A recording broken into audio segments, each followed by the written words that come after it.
William would like to know what happened to the people of Sodom and Gomorrah. Were they judged then, or will they be judged at the Great White Throne Judgment? Well, there's different kinds of judgment, William, that come into the world. There is what we might call cataclysmic judgment, which would be like Noah's flood and the days of Lot, where they were judged, Sodom and Gomorrah, with fire and brimstone. There's other kinds of disciplinary judgment that God brings on his people, or sometimes God will bring a small expression of judgment on unbelievers to protect his people. Many examples of that in the Old Testament. God still disciplines his people to this day. But judgment in reference to unbelievers, there's cataclysmic judgment, there's tribulation judgment that is still in front of us. That is going to happen during the 7-year tribulation period.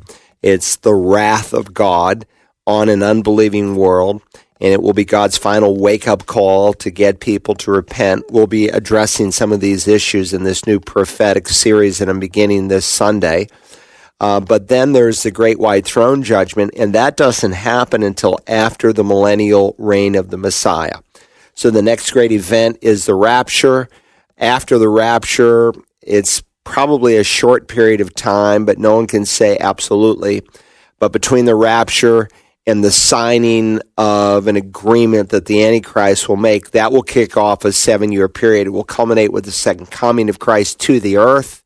Then he will reign for 1,000 years. At the end of the 1,000 years, God will destroy the current heavens and earth, and the Great White Throne Judgment will take place. As you study the Great White Throne Judgment in Revelation 20:11 to 15, the only people who are present are lost people.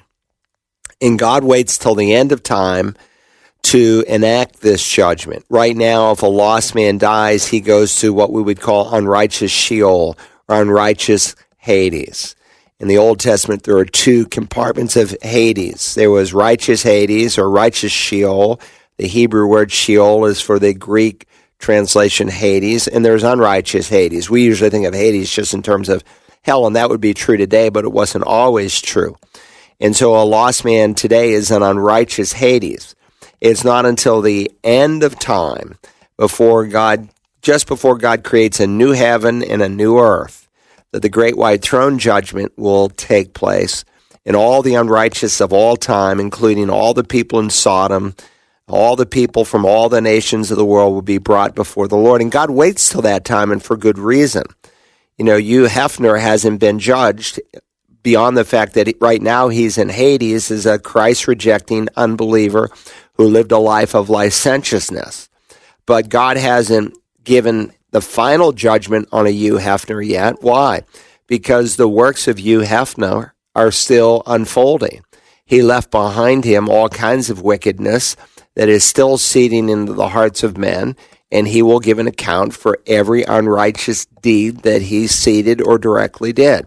So God waits to the very end of time. So all the Sodomites experienced was cataclysmic judgment that put them in unrighteous Hades, but then at the end of the time, they will meet God at the Great White Throne Judgment, where all the lost of all time are brought together, and then their final declaration of judgment is given according to their works, because their works, 1, will prove that they're lost, and 2, their works will, hell will be met out according to works. It's awful for anyone who goes, but not the same for everyone who goes. Dr. Carl Broggi answers your questions about the Bible and living the Christian life Tuesday mornings at 11 on The Light 88.7 FM and online around the world at wagp.net.